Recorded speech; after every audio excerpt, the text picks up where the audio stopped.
This is the start of the video number 1 carburetor removal for the engine model number 130G32. We'll be going through disassembling this small engine with the small engines class. Good morning, guys. Today we'll be going through the disassembly of the carburetor on the Briggs & Stratton engine. The tools that we will need for today is first off our safety glasses, if that's your own or a pair you borrow from the school. Then you'll need a pair of needle nose pliers, your hose clamp pliers, and then a set of sockets. Before we start tearing into anything, I first want to cover where we can find a serial number on an engine. Most of the time with new engines, they'll have a sticker where we can find the serial number and the model number. But if you have like an older engine, they're always stamped on the bottom, right over here. Then other information that you can be found on an engine usually is you'll have a sticker that gives us the year and when it was made and all that, which can actually be found in the serial number and model number as well, which we'll cover that in class. So, yep, you got a bunch of information about the EPA and how the engine runs and the displacement it has. To begin, we want to make sure we shut off our fuel, which is this right here. As you see this little gas symbol pointing to the right, it's showing that we're opening up the fuel. We want to make sure we shut that off. And then right here, we have this. We want to make sure that this is turned off, okay? Then one last thing we want to make sure before we start taking anything apart is that we disconnect our spark plug, which is right here. Just pull that out. We're gonna first take off the air cleaner cover and filter, so just take that off. And remember the order that everything goes in. One thing that is important to do is take pictures as we go so that we know what order everything went on here.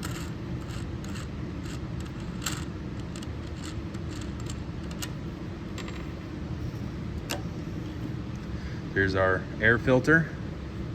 And then at the bottom of the air filter, you have this right here, this little rubber grommet.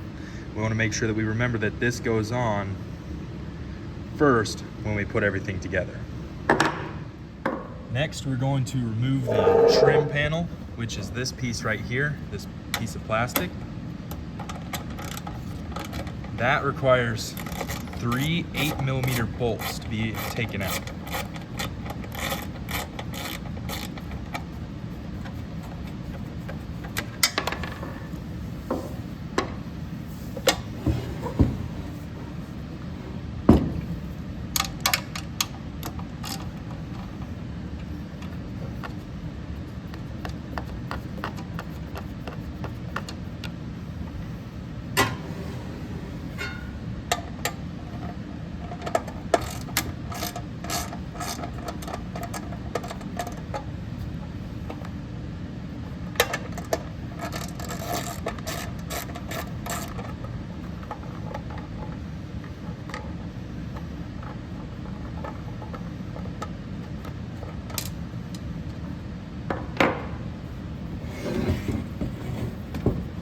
We have all of those out, this becomes loose, and right in here it snaps in, so we need to be careful and try to pop it loose out of there, just like that. I just pulled it to the right.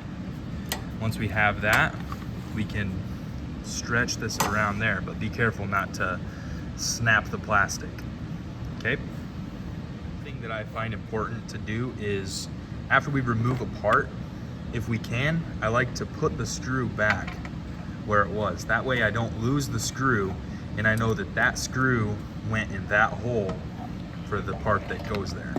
So I'm gonna go ahead and take those 3 screws and put them back where they're supposed to go. So the one on the back here goes into this hole. I know that because this hole right here lines up right there. So don't mistake that and put it into there.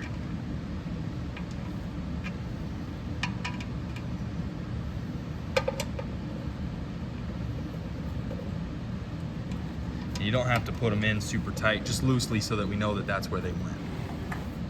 The next part we are going to remove is this bad boy right here.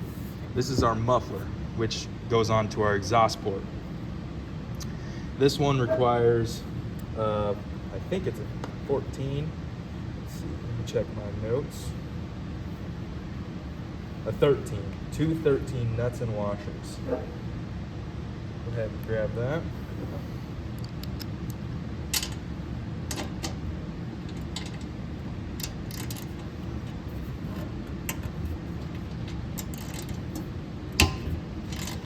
Careful when breaking that loose. Make sure that you're going lefty-loosey and not righty-tighty.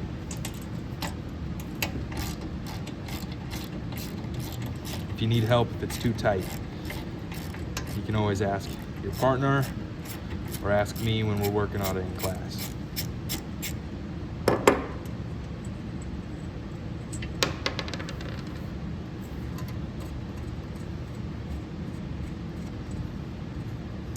When we take those two off, we get two things that come off the bolt. What we have there is we have a little lock washer, and then we have our nut. So I'll go ahead and put those back onto the bolt just loosely, that way we don't lose them.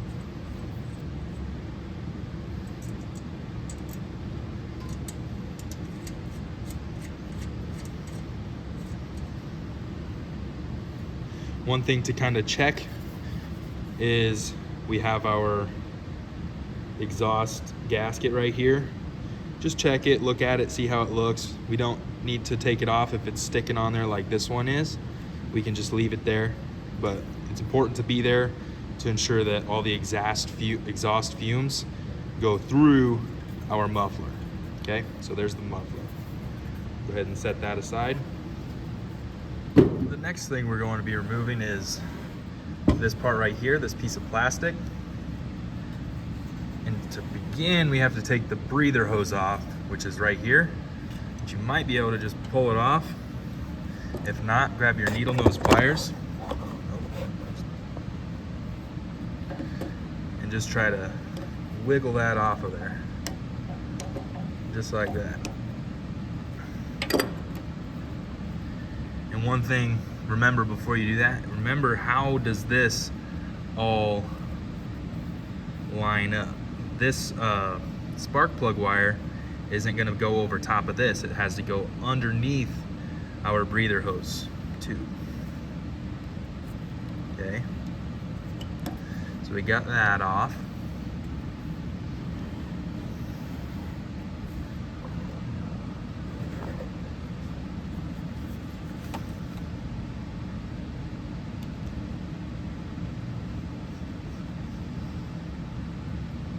So for this, we've got to remove these two nuts right here, and then we got one nut up there that we got to remove. The one on top is an 8mm.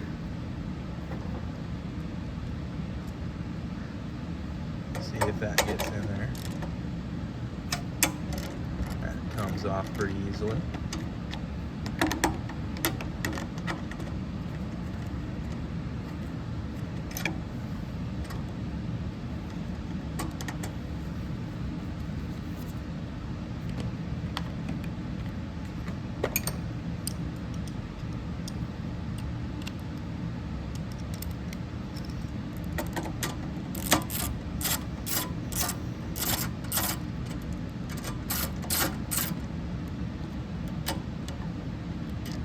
Get that screw out of there. Then these two are 10mm.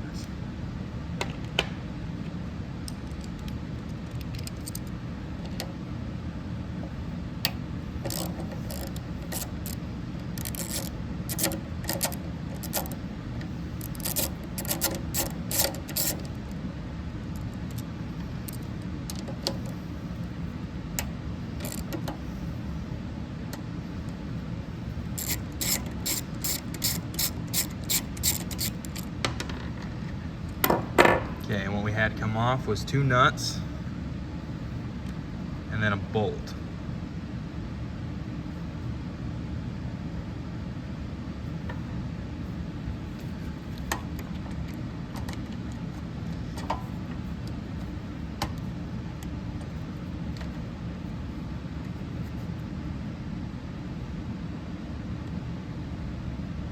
And this all can just come right off.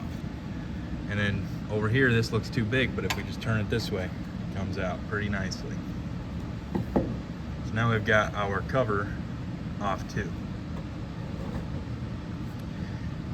One thing that I like to do, this kind of goes back to putting the screws back in the right hole. I know that this stuff, my air filter and cover, goes on top of this cover, so I'm gonna go ahead and just put my stuff back on with my rubber piece there, and then my air filter. We'll just put that back on. So I got that on there.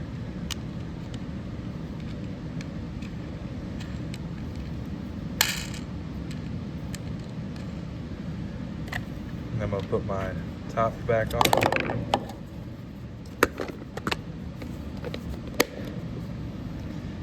This way I don't lose any parts. So I've got my whole air filter and cover assembly together. Okay? So it looks on the back side. And if we want, we can put this screw inside here, the one that came off the top. I'm gonna do that real quick. Now we are at an important part where we gotta take care of our carburetor here. One thing to note is this gasket right here. I would take a picture of this so you remember that this hole in the gasket stays like that, because if you have it flipped, things won't work right, which we'll talk about why later. But just for now, take a picture of this so we remember how this gasket went. Now we're gonna get to actually removing the carburetor. For that, we're gonna need to use our hose clamp pliers. These bad boys. These right here, they just ratchet down. And what I want you to do is get them in there and ratchet it tight so that nothing can get through there. No gas can leak down into the carburetor.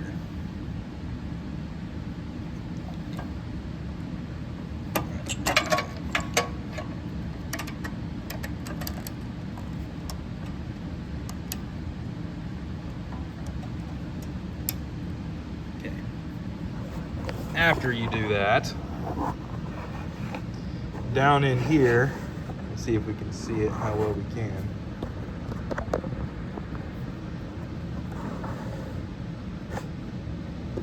The hose connects to the carburetor right there, and we have a clamp on there. So we got to use our needle nose pliers, get in there, pinch the clamp together, and pull the hose off. So I'm gonna go ahead and do that while you guys do that. All right, so I got this clamp pinched right there, and I pulled it up, and this hose is still on there, and it'll be on there pretty tight. What we gotta do is get in there with our needle nose and just pop that off there. All right, I just got it undone. It was a little tight on there, like I said, and all you gotta do is use these pliers and get them underneath your hose and pop it up a little, and then you can pull it out. One thing to make sure is to make sure that we have our hose clamp pliers clamped really tight on there so that no gas from the fuel tank leaks out.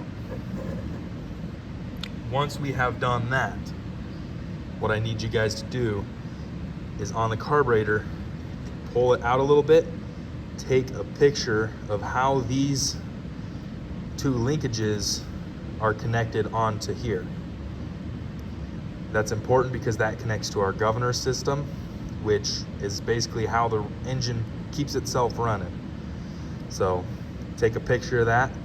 Don't forget how these were put on there. And then we'll go from there. Our next order of business is we're going to be taking off our fuel tank. When we take off our fuel tank, that is two 12mm bolts on the bottom over here and one 8mm bolt right there. When we do that, we got to move this lever arm right here to the left. That way we can access this bolt. If it's closed, this part will cover the bolt and we can't get to it. So we'll go ahead and do that.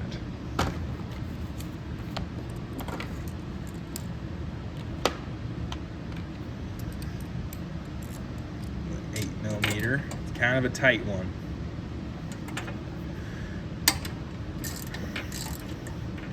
You see how that loosened up like right away.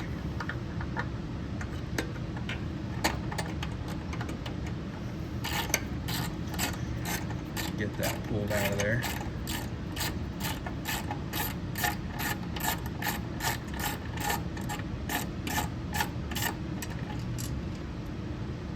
Get a long screw.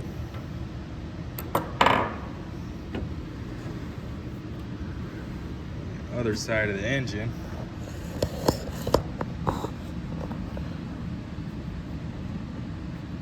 We are actually missing those 12mm nuts on this one, but you'll have two nuts right here that you'll have to take off. Once you do that, this whole thing just comes right off. Keep the fuel line clamped on there. We have our fuel tank separate. We can set that off to the side. Now what that does, that opens it up a lot for us. And we'll go ahead and talk about different things we can see from here. So we can see our carburetor, and then this is where our exhaust is. This is our governor system, which controls the engine, keeps it running smooth. So now we're gonna go ahead and take our carburetor off.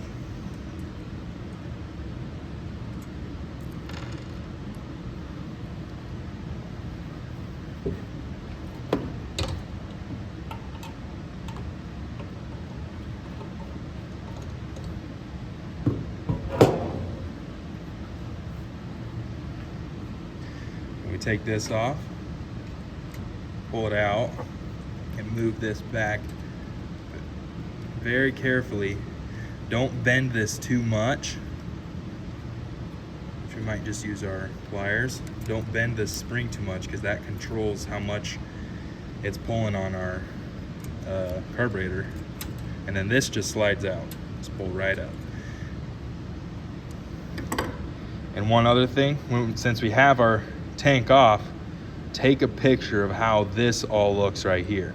Get good pictures of each spring, what hole it's in, and all of this up here where this spring connects. You're gonna have to take a picture down below and all that. We don't want to forget how this all looks. So we'll set this to the side. Now our carburetor, we got our first gasket, and then our carburetor should come right off. And then on that back side, again, take a picture of how this gasket looks on here. Okay, we've got the hole up in the top right